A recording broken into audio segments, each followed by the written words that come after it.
When I sand paint, there's no net. I go, sit down on the pavement, take the sand in a coffee cup, and draw. Move around the grains of sand with a paintbrush. Fill up an aluminum rod with sand, tip it onto the raw cement to draw a line.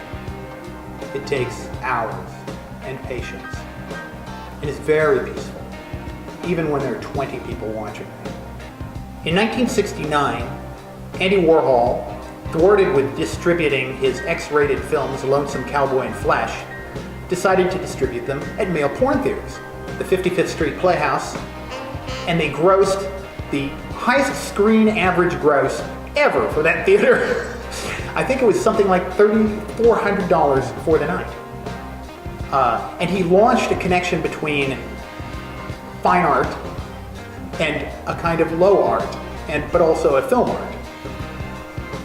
The genesis of the idea was about how art marketing today is not about the work, but about the artist being elevated to the level of a super stud, an art star, and not having to rely on anything actually material in terms of work, but showmanship and scale and advertising. Sand is about time. It's essential that it not be glued down, that it be temporary. When the sand paintings are destroyed, I feel released. I feel freed up from them. There's such an obligation as you finish.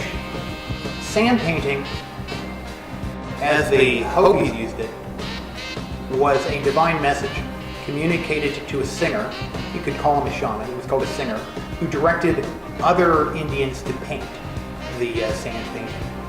And at the end of the day, when the message was delivered and interpreted, the sand painting would just wash away, or be stepped on, go away. The idea of this divine message being made permanent and kept was antithetical to that culture and to the Tibetan culture and to many cultures. New York is a vast, multi-layered society. And the society you see is only a fraction.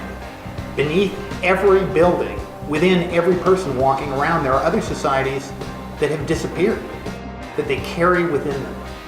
My work is about those societies, those lost communities, and how they've invested our contemporary community. New York's a ghost town. All you have to do is drill a little hole, and whoosh, the ghost comes shooting out. People come running out from the street. In front of Sotheby's, the doorman went, "Oh, it's really beautiful. Hey, I remember taking Andy Warhol and his Asian boy friend over to so-and-so." And other people would come out, young girls with Sotheby tags, and go, "Oh, that's so beautiful. That reminds me of the da-da-da-da." I run into conflict when people don't know history. An owner of a tour company came out and began yelling at me and called the police. And some woman said, "You know what? I don't think he knows who Andy Warhol is."